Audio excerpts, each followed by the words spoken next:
Nós estamos iniciando, a partir dessa semana, um projeto de aulas interdisciplinares, ainda que à distância, por conta da pandemia. Mas pelo menos essa é a vantagem desse formato de aula.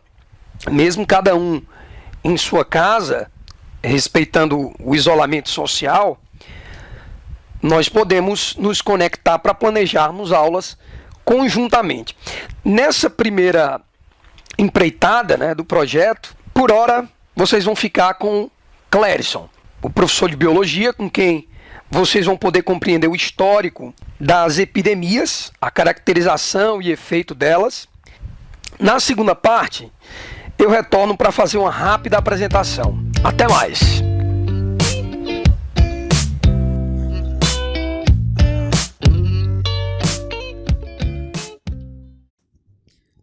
Bom dia, boa tarde, boa noite, boa madrugada, povo, independente da hora que vocês estejam assistindo essa videoaula.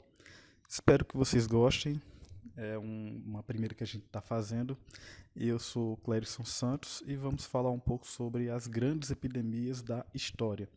Só que para a gente entender primeiro o que são epidemias, nós temos que entender alguns conceitos. O que é um surto, né? Um surto seria um aumento repentino de casos de uma determinada doença. Então a gente está falando de um local muito pequeno, por exemplo, um bairro, uma rua, né? Mas vamos imaginar um bairro. Imaginar, por exemplo, a dengue, que é o exemplo que eu trago. Um aumento de casos de dengue no bairro Malvinas, em Barbalha, por exemplo, seria um surto de dengue localizado naquele bairro. Agora, se esse surto acontece em diversas regiões, aí a gente tem uma epidemia.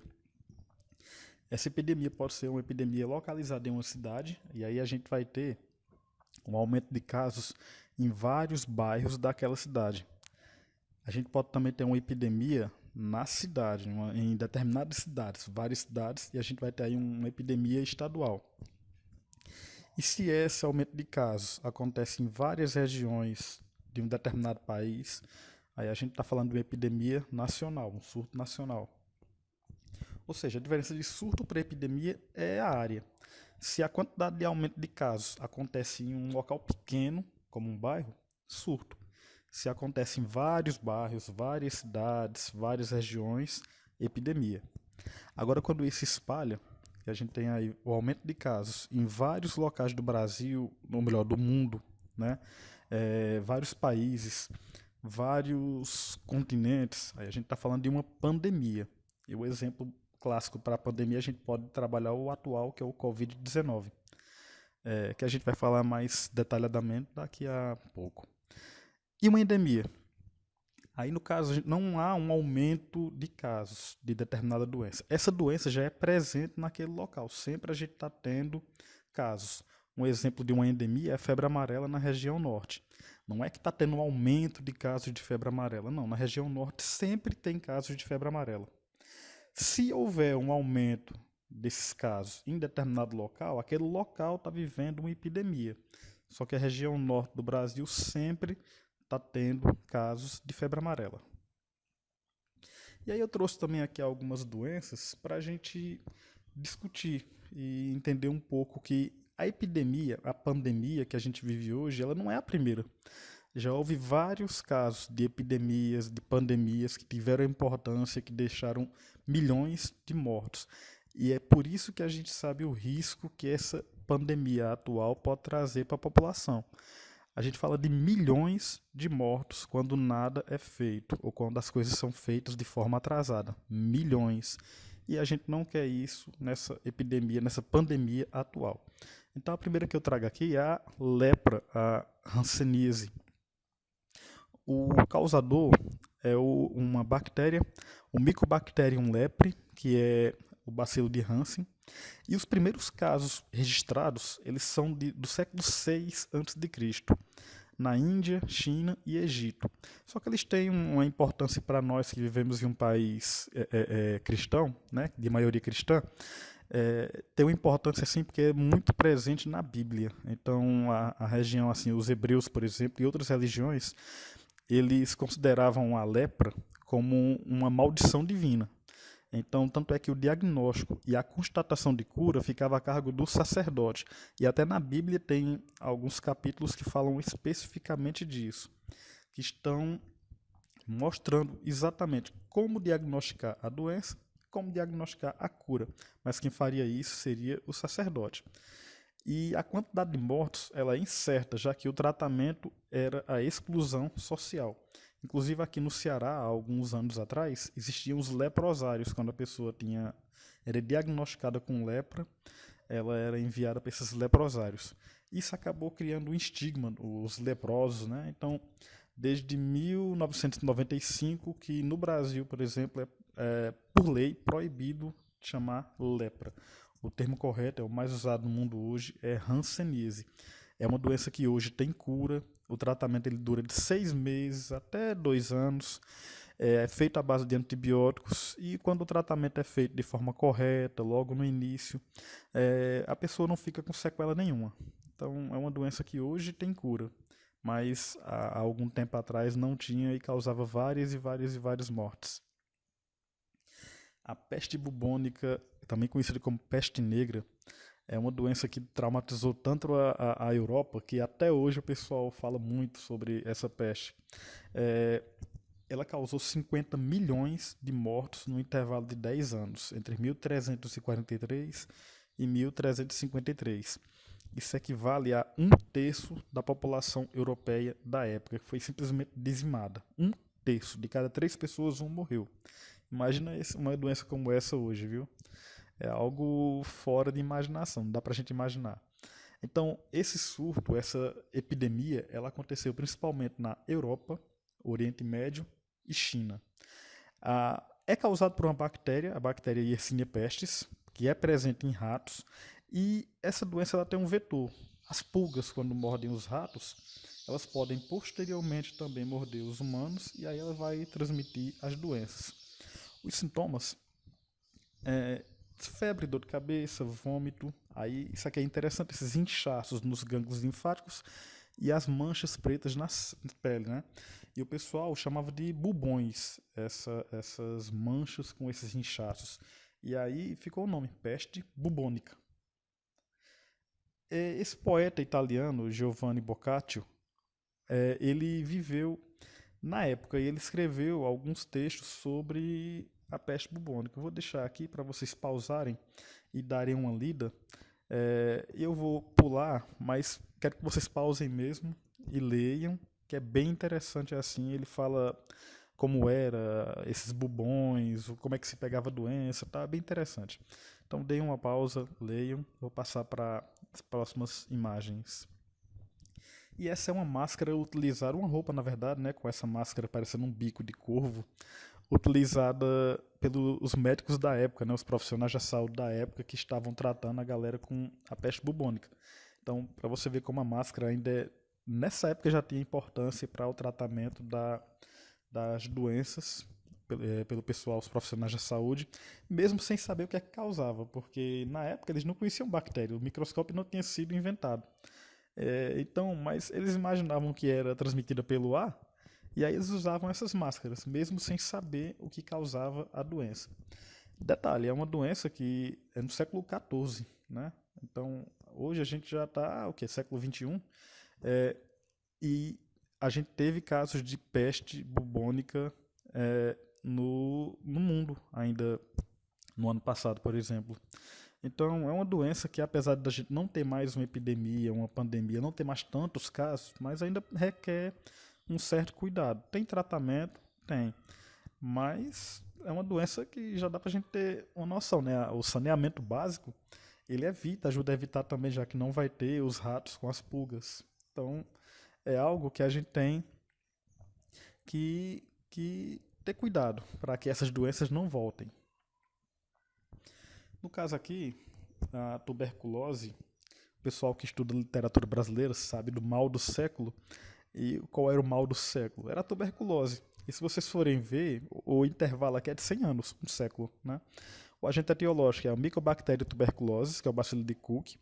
O período dessa epidemia, dessa pandemia, foi 100 anos mesmo, de 1850 a 1950. E no mundo a gente teve 1 bilhão de pessoas mortas. 1 bilhão. Não é brincadeira não, cara. 1 bilhão de pessoas morreram por causa da tuberculose. E essa quantidade ela está muito ligada também à questão da revolução industrial, porque as indústrias tinham muitas pessoas trabalhando junto e tinham várias indústrias próximas. Como a tuberculose é transmitida pelo ar, pelo contato com a saliva, gotículas de saliva, por exemplo, uma pessoa que tivesse com tuberculose próxima a outras em uma fábrica iria transmitir. E aí essas outras pessoas iam transmitir para as fábricas vizinhas. E aí a gente teria várias pessoas doentes, né, e que poderiam ocasionar a morte. A tuberculose é uma doença que ainda mata, que ainda causa, ataca pessoas, que aí pessoas ainda pegam tuberculose. Só que hoje tem tratamento bem feito, a pessoa tem vacina também. Então, o tratamento, a vacinação pode ajudar a diminuir, e vem realmente diminuindo os casos de tuberculose durante nosso período atual, né? Mas nesse intervalo de 100 anos, 1 bilhão de pessoas morreram. Isso aqui é uma enfermaria com várias pessoas sendo tratadas de tuberculose e, infelizmente, eu creio que a maioria delas veio a óbito, já que não tinha um tratamento tão eficaz na época. A varíola. A varíola hoje é uma doença erradicada através de campanhas de vacinação. Eu comecei logo a falar sobre a vacinação porque, apesar de ser uma doença erradicada, ela pode voltar, porque infelizmente tem pessoas que estão defendendo a não vacinação. A vacinação, ela conseguiu controlar várias doenças. Varíola é um exemplo. E aí, se as pessoas não se vacinam, essas doenças tendem a voltar. A varíola, ela matou 300 milhões de pessoas entre 1896 e 1980. E o que é que aconteceu nessa década de 80, década de 70, que impediu a varíola? Campanhas de vacinação em massa. Quando a vacinação ocorreu em massa, houve o controle e a varíola foi erradicada. E olha que a gente está falando de uma doença antiga, viu? Que há registro de que o faraó Ramsés II, no Egito, ele foi vítima de varíola. E aí a gente só conseguiu erradicar em 1980, na década de 80, né? O agente etiológico é o ortopox vírus, que é um vírus de DNA. A gente sabe que a gente tem os vírus de DNA, fita simples e fita dupla, e vírus de RNA, fita simples e fita dupla. No caso da varíola, é um vírus de DNA. E no caso do vírus, o SARS-CoV-2, que é o que está causando agora o Covid-19, ele é um coronavírus, ele é um vírus de RNA. A gente tem aqui a tifo, febre tifoide, e ele é causado por uma bactéria, Rickettsia tifo, transmitida por pulgas. Houve uma epidemia muito grande na Europa Oriental e na Rússia no pós-Primeira Guerra Mundial, entre 1918 e 1922, 3 milhões de pessoas morreram. E a gente está vendo aí uma imagem de um campo de concentração, e a gente pode até pensar que é da Segunda Guerra Mundial, né? Porque o Hitler, infelizmente, ele matou várias pessoas em campos de concentração na Alemanha. Mas não, a gente está aí vendo um campo de concentração no pós-Primeira Guerra Mundial, e essas pessoas morreram de tifo, uma epidemia de tifo nesse campo de concentração. Algumas pessoas podem estranhar essa foto colorida aí, mas na verdade é porque eles pegaram a foto preto e branco e coloriram digitalmente, viu? Mas a gente pode muito bem se confundir, pensar que é da Segunda Guerra Mundial, mas não. Aí é no pós-Primeira Guerra Mundial e é uma epidemia de tifo. A cólera. A cólera ela já é conhecida desde a antiguidade e houve uma grande epidemia em 1817. Né? Ela é causada por uma bactéria, que é o Vibrio cholerae, e a contaminação acontece por água e alimentos contaminados. Aí se a gente vê assim, água e alimentos contaminados, onde é que a gente consegue água contaminada? Onde não tem saneamento. Infelizmente é uma doença que é muito ligada à pobreza de uma região, né? O país, a região. Quanto mais pobre ela é, infelizmente falta saneamento, e sem saneamento a chance da cólera atacar alguém é alta, né? E o sintoma da cólera é uma diarreia intensa, que em algumas pessoas, como crianças, por exemplo, ela pode levar ao óbito em 24 horas. O tratamento é bem simples. Lavar os alimentos e ferver água, filtrar água, você evita, né? E o tratamento ele tem que ser feito para repor essa água que está sendo perdida pela diarreia, né? Só que muitas vezes as pessoas moram longe de hospitais e não dá tempo de chegar lá. E assim, apesar de ser uma doença que o saneamento resolveria, uma água de qualidade, um alimento de qualidade resolveria essa questão da doença, ainda hoje, nesses países que a gente está vendo aí marcado nesse mapa de vermelho, está presente a cólera. E assim, milhões de pessoas morreram durante a história vítimas de cólera. E é uma doença que dá para a gente evitar ela, né? Apenas com saneamento.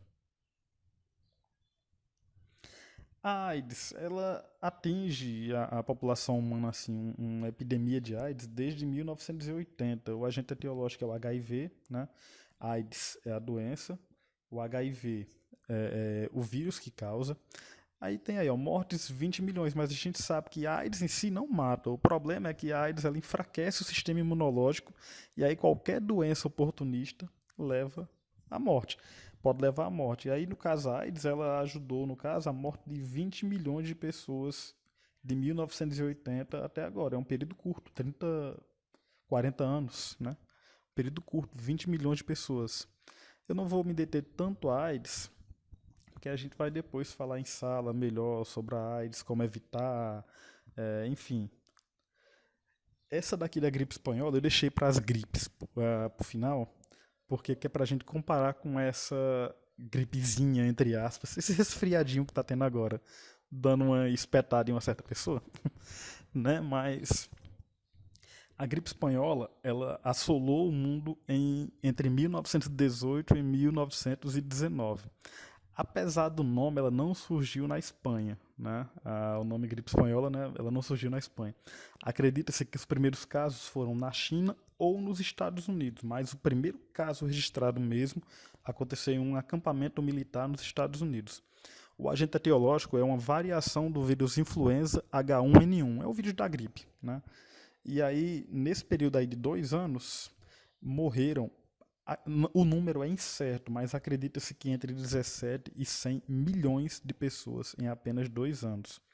A letalidade era bem alta, né? De 6 a 8% das pessoas morriam. Então, digamos ali que a gente tinha 100 pessoas com essa gripe e de 6 a 8 morreriam. No Brasil, estima-se que 35 milhões de mortos, e entre eles o presidente Rodrigues Alves, presidente eleito, que ele já tinha cumprido o primeiro mandato, ele não chegou a assumir o segundo mandato, porque ele morreu, né, pela gripe espanhola. E aí a gente pode ver os casos de gripe espanhola, que foi realmente uma pandemia mundial. A gente pode ver aí vários países que tiveram casos da gripe espanhola. E esse aqui é um jornal do Rio, na época. Um Rio é um vasto hospital. É isso que a gente quer que não aconteça com essa epidemia atual da Covid-19. O Ministério da Saúde, as secretarias de saúde estão tomando providências para evitar que muitas pessoas fiquem doentes ao mesmo tempo. E assim, dessa forma, a gente evitar muitas pessoas morram e que essa notícia volte à tona, né? O Rio seja um vasto hospital novamente. Isso aí é uma enfermaria com várias pessoas sendo tratadas e, infelizmente, também elas provavelmente, a maioria vieram a óbito. Não a maioria, mas uma boa parte vieram a óbito. Houve outros casos também de gripe ocasionado por outras variações do vírus influenza e que tiveram também um número importante de mortos. Então a gente teve a gripe asiática, que ocorreu na China, na Ásia como um todo, na Oceania, Estados Unidos, África e Europa. Ela é causada pelo influenza H2N2 e ela ocorreu de 1957 a 1958. E nesse período de 2 anos, houve até 2 milhões de mortos. E tem também a gripe de Hong Kong, que é a influenza H3N2. O período dela também de 2 anos, 3 milhões de mortos. A gente está vendo aí que é um período curto, 2 anos, né? Então, a gente não quer que isso aconteça novamente. Por isso que está sendo feito esse pedido para ficar em casa. Esse isolamento social, para evitar que esse número de mortes seja atingido. Se tudo der certo, vão ter pouquíssimos casos de morte, que infelizmente não são poucos mais, né?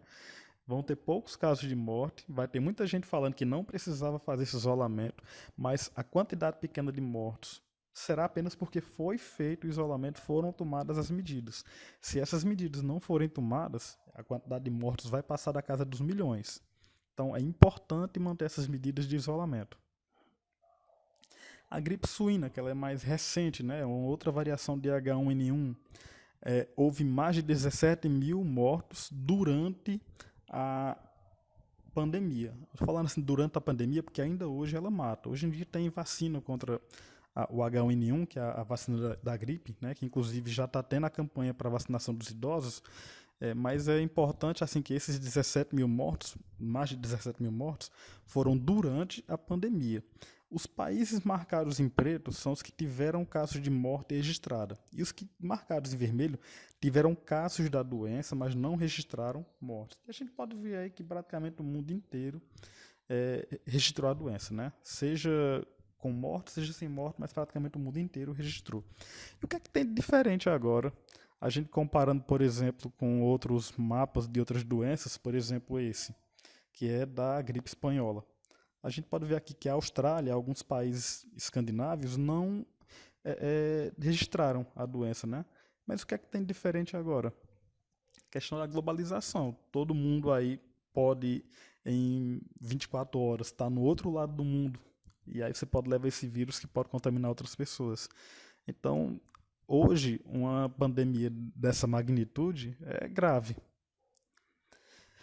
A gente costuma pensar assim, o coronavírus ele apareceu do nada, apareceu agora. Não, o coronavírus é uma família viral, tem vários vírus que atacam, que causam problemas respiratórios em animais e, eventualmente, eles podem causar problema respiratório em humanos. Então, aqui eu trouxe o SARS-CoV, que é o primeiro, que é de 2002, que causou na China e em algumas partes do mundo, como a gente pode ver aí no mapa, 800 mortes. Foram mais de 8 mil casos registrados que resultaram em mais de 800 mortes. Isso entre 2002 e 2003.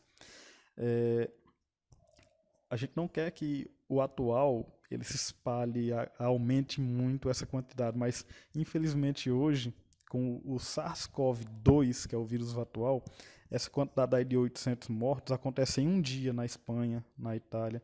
Nos Estados Unidos é 1.400, 1.500 mortos por dia, né? Então, esse SARS-CoV, o primeiro lá de 2002, ele matou 800 pessoas. Mas aí quando a gente vai para o SARS-CoV-2, aqui o problema fica maior, né? Que é o atual, o SARS-CoV-2, que é que está causando a Covid-19. E essa quantidade de casos e de mortes, eu peguei no dia 4/4, nesse horário aí às 9h18, porque a gente sabe que está sempre sendo atualizado. Então, nesse horário, a gente já tinha mais de 1 milhão de casos, com 59.884 mortes registradas no mundo, sendo que no Brasil, 365 pessoas já tinham falecido por causa do Covid-19. Então, pessoal, fiquem em casa. Evitem o contato social. Só assim a gente pode controlar esse pico da doença, essa epidemia. Não é que assim ninguém vai pegar. Não, algumas pessoas vão pegar, mas se todo mundo pegar ao mesmo tempo, não vai ter leito de hospital para todo mundo. Então, com o isolamento social, a gente consegue diluir esses casos no tempo. E aí vai dar para tratar todo mundo. E vai dar para preparar novos leitos. E o SARS, que é essa síndrome respiratória, né? Ela vai causar essa falta de ar. E a gente sabe que com falta de ar mais grave, um idoso, uma pessoa com comorbidade, pode vir a óbito. E assim, há casos de pessoas jovens também que morreram vítimas do SARS-CoV-2, que é o coronavírus atual. Então a gente tem que tomar cuidado e acabou a apresentação. Então, qualquer dúvida, vocês podem entrar em contato comigo, que eu vou tirar, como sempre faço. Quem entrar em contato comigo com alguma dúvida, não tenham dúvidas de que eu vou tirar essa dúvida, viu? Então, fiquem à vontade para entrar em contato comigo e um grande abraço.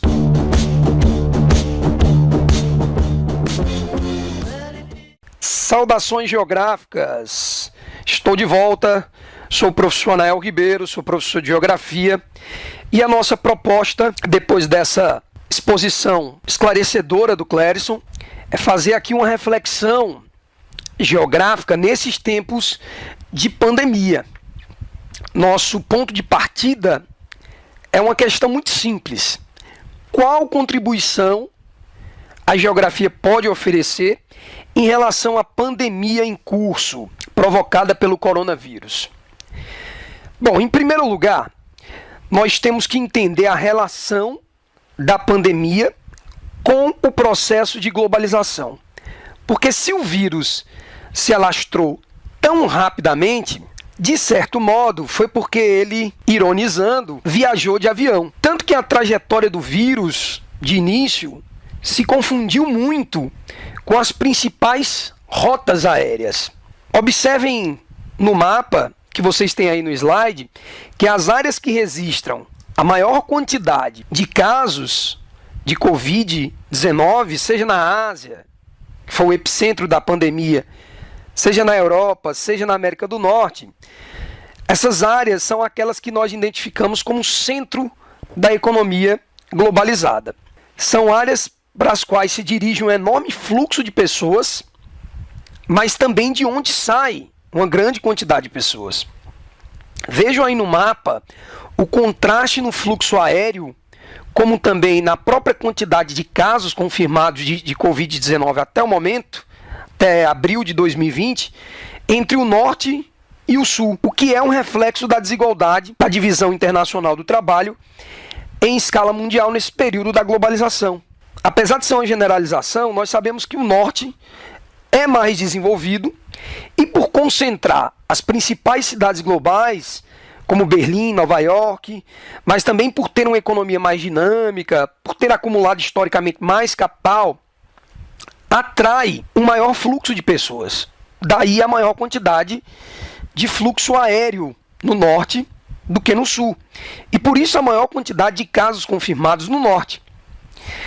Além disso, o norte mais desenvolvido também é mais urbanizado, o que significa que nós temos mais aglomerações humanas, o que potencializou, muito provavelmente, o ritmo de contaminação. Das 10 maiores concentrações urbanas do mundo, para vocês terem uma ideia, 8 estão localizadas no norte desenvolvido. Os continentes mais urbanizados são os mais desenvolvidos, a Europa e a América do Norte, onde 75% da população vive em cidades.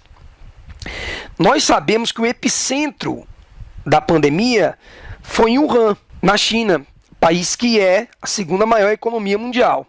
Portanto, também uma centralidade econômica, um centro econômico que atrai e propaga um fluxo muito grande de pessoas.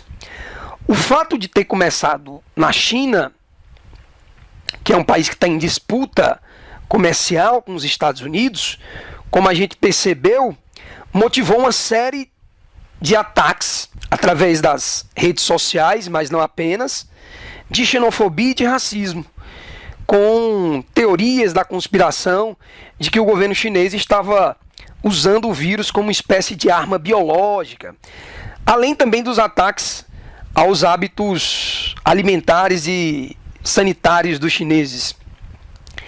Como a própria ciência já desmistificou a teoria da conspiração de que o vírus havia sido desenvolvido em laboratório, as pessoas que ainda sustentam essa teoria da conspiração, que espalham essa teoria, estão sendo xenófobas.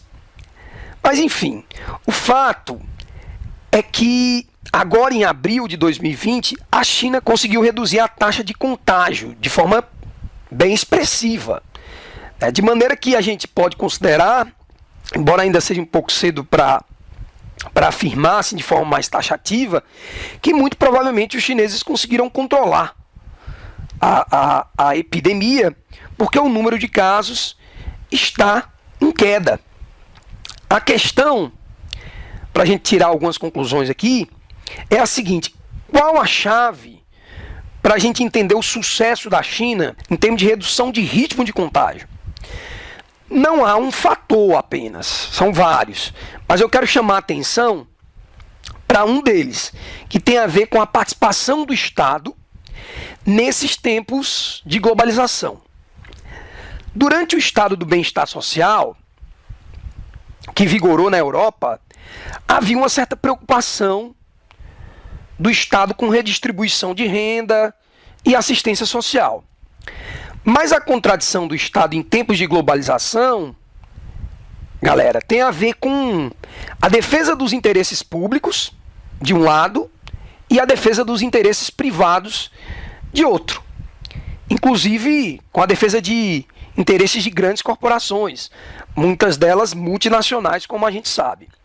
E aí que mora o problema. Porque devido ao fato dos estados terem adotado medidas neoliberais, como a privatização do sistema de saúde, em alguns casos, fez com que o Estado perdesse força, ao mesmo tempo em que as forças do mercado passaram a atuar livremente na economia. O problema, como disse o David Harvey, que eu gosto de citar muito, a indústria farmacêutica raramente investe em prevenção. Para ela, quanto mais doentes estamos, mais eles ganham. E aí nós temos uma outra questão. A China, ela seguiu a contramão em relação ao neoliberalismo. Ao invés de deixar as forças invisíveis do mercado regulamentar a economia e, consequentemente, a vida das pessoas, o Estado chinês centralizou e regulamentou a vida social e a vida econômica, inclusive com doses de autoritarismo, como a gente sabe. O fato, de qualquer maneira, é que o planejamento estatal do governo chinês, não abrindo mão de regulamentar e intervir na economia, foi eficiente para o crescimento econômico, mas fundamentalmente foi eficiente para conter a pandemia por lá. Mesmo através de operações bem rígidas, né, de isolamento social. Aliás, não foram só medidas de isolamento social, foram medidas também de isolamento geográfico, já que houve um esforço em não deixar o vírus se disseminar pelo resto do país. De certo modo, parafraseando de novo o David Harvey, o governo chinês conseguiu confinar a epidemia em Wuhan, sem deixar que ela chegasse até Pequim, por exemplo. E o mais importante disso tudo, esse Estado centralizador teve capacidade de responder rapidamente ao desafio da epidemia com a construção de infraestrutura e fazer testes em massa. Vamos lembrar aqui que o governo chinês construiu, em tempo recorde, em 11 dias, um hospital para atender a 1.000 pacientes. Não é pouca coisa. Portanto, a questão aqui, citando a coluna da Valéria Lopes, no site Outras Palavras, é que a capacidade de planejamento do Estado chinês e o controle de gestão de sua economia, inclusive em termos fiscais, foram essenciais para responder com eficiência aos desafios da expansão do atendimento aos pacientes infectados, disponibilizando testes, criando novos postos de saúde, construindo hospitais, ampliando investimentos em infraestrutura, além da ação coordenada da gestão, restringindo a mobilidade das pessoas. A medida mais eficaz, assim a China nos ensinou, é o isolamento social, para não sobrecarregar o sistema de saúde dos países. Só que esse isolamento depende de uma rede de proteção social de segmentos sociais mais vulneráveis, para garantir renda mínima dessas pessoas, para que o isolamento social não seja um privilégio, para que seja um direito. E na outra ponta, em se tratando de efeitos, é preciso a gente ter um sistema de saúde qualificado, unificado, bem estruturado. Ou seja, a política de contenção social depende essencialmente da capacidade do Estado em matéria de investimento em serviços públicos de saúde, como também de prestar assistência social às pessoas mais vulneráveis. Exatamente por isso que países como o Brasil e os Estados Unidos estão tendo tantas dificuldades para dar resposta à pandemia. E os dados são alarmantes, né? Agora, em abril, nos Estados Unidos, são mais de 300 mil casos confirmados, enquanto a China não chegou a 100 mil, embora a pandemia tenha começado lá. O problema é que o Brasil e os Estados Unidos também, ao adotarem as medidas neoliberais de corte em saúde, de privatização, de contenção em investimentos públicos, acabou afetando a rede de proteção social e o próprio sistema de saúde, no sentido negativo. Isso tem a ver com a última fase da globalização, em que o neoliberalismo, a partir da década de 1990, avança como uma espécie de receituário econômico imposto pelas organizações internacionais, como o FMI. Nessa fase, esse receituário econômico, que é o neoliberalismo, que surgiu lá no Consenso de Washington, liderado pelos Estados Unidos e pelo Reino Unido, que foi imposto aos demais países, induziu os estados a adotarem medidas de austeridade. Que medidas são essas? Corte em serviços públicos essenciais, incluindo saúde, privatizações, aumento de juros, redução de impostos sobre produtos importados, redução de direitos trabalhistas, mas também de direitos sociais. Ou seja, trocando em miúdos, o neoliberalismo, na verdade, foi uma espécie de fruto envenenado. Porque se, por um lado, beneficiou o mercado e as grandes corporações internacionais, por outro, representou um ataque muito brutal à qualidade de vida das pessoas mais pobres, que dependem dos serviços públicos e da própria rede de proteção social. Ou seja, o avanço da pandemia está expondo o fracasso do neoliberalismo. Enquanto o neoliberalismo está preocupado com a privatização, com a contenção de gastos públicos, até mesmo na área da saúde, o momento atual exige exatamente o contrário. Mais investimentos, mais gastos públicos em saúde, em pesquisa científica, em infraestrutura, mais gastos em proteção social às pessoas mais vulneráveis, o que exige mais participação e planejamento do Estado na vida social e na vida econômica do país. Uma última reflexão. Embora o vírus não diferencie ninguém, atinja a todos, mas inicialmente, principalmente as pessoas que podiam viajar de avião, que tinham mais poder aquisitivo, à medida que o vírus foi se difundindo, chegando nas periferias e nas favelas aqui no Brasil, ficou claro que o impacto do vírus nessas áreas seria muito maior. Por quê? Primeiro porque essas áreas nas quais a população pobre vive, o Estado historicamente sempre praticou uma espécie de necropolítica, né? Uma espécie de política da morte. Porque a omissão dele, ao não proporcionar os serviços públicos, os equipamentos, inclusive de saúde, acaba sendo um fator determinante hoje na mortalidade dessas pessoas em meio à pandemia. Segundo, porque a adoção do receituário neoliberal pelos governos brasileiros piorou muito a qualidade dos serviços públicos nessas áreas. Na mesma proporção em que cresceu os serviços privados, né, os planos de saúde, como por exemplo, de corporações como a Unimed. E esse avanço do mercado sobre os serviços de saúde vem excluindo ainda mais a população que não pode pagar pelo serviço privado de saúde, que depende da saúde pública, muito precarizada, inclusive. Então, por tudo isso, nós não podemos dizer que estamos, nesse cenário da pandemia, no mesmo barco.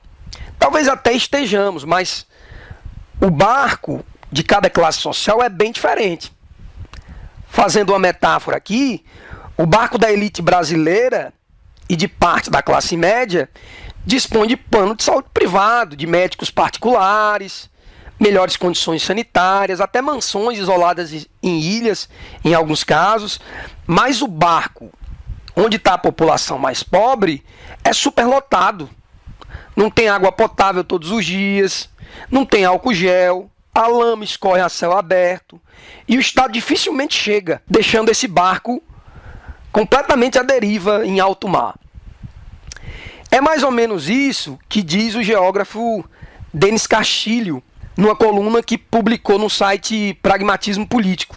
Diz ele: o vírus da geopolítica, aquele que viajou de avião, agora alcança os lugares e invade o cotidiano dos pobres. Assim como a globalização, o coronavírus também chega às periferias. Nesse ponto, a metáfora se repete, pois em seu DNA germina a perversidade crua, impiedosa, insana. Por mais que alguns vociferem que o barco seja o mesmo, o que nos separa é dramático e tirânico. De um vírus da geopolítica, agora temos uma verdadeira geografia do caos. Isso porque o vírus, que deixou o patrão em berço esplêndido, agora se junta às dezenas de outras doenças que já afetavam a saúde da empregada. Como lavar as mãos se não há sequer sabão? Como pensar em isolamento social se num único quarto com 3 colchões dormem 5 pessoas? É possível imaginar o diagnóstico nesse caso? A imagem desse cenário escancara não apenas a falência do modelo de Estado, e aí eu acrescento neoliberal, um Estado neoliberal, mas de uma sociedade inteira. Bom, para encerrarmos, para que não fique muito longo, vamos tirar algumas lições disso tudo. Primeiro, fica clara a necessidade do planejamento e fortalecimento do Estado em áreas consideradas, digamos assim, estratégicas, como a saúde e a ciência. Aliás, como disse o Átila lá no Roda Viva, tempos de fake news, de pós-verdade, nós esperamos que após essa pandemia a ciência volte a ter credibilidade. Importante também a defesa do fortalecimento do SUS, nosso Sistema Único de Saúde, que se mostrou e se mostra tão importante para acolher a população mais pobre. Outra lição que a gente pode tirar é o desenvolvimento de uma rede de proteção social e construção de bens e equipamentos públicos em áreas vulneráveis, do ponto de vista socioeconômico. Aliás, se o Estado não investir nessas áreas, em termos de infraestrutura, de serviços públicos, vai estar condenando as pessoas que vivem nelas à morte em uma situação parecida com essa que a gente está vivenciando. O Estado vem tratando essas pessoas como se fossem cidadãos de segunda classe, que não merecem os mesmos direitos que os demais. E é preciso fazer valer, na prática, o conceito de democratização de serviços e bens básicos. Como disse Milton Santos, nunca houve humanidade, no sentido de preocupação com a coletividade. A globalização acabou produzindo uma sociedade muito perversa, baseada no egoísmo, no individualismo, e chegou a hora de repensarmos essa sociedade e sua própria geografia, para puxar um pouco a sardinha para o meu lado. Já passou na hora de repensarmos, inclusive, a globalização. Como diria Milton Santos, é hora de produzir uma outra globalização. E a gente pode começar, como disse o Rogério Reisbart, um outro geógrafo, nos conscientizando sobre o quanto a segurança de nossas quarentenas se deve a uma massa de trabalhadores em situação vulnerável que nos garante o acesso aos recursos necessários para a nossa sobrevivência. Essa pandemia poderia nos ensinar um pouco mais a reconhecer nossa própria fragilidade e o grau de dependência que temos com os tantos serviços garantidos por esses trabalhadores com os quais deveríamos ter o maior respeito e solidariedade. E as janelas aplaudir os profissionais da saúde já é um tímido começo para a gente pensar uma outra sociedade, uma outra globalização.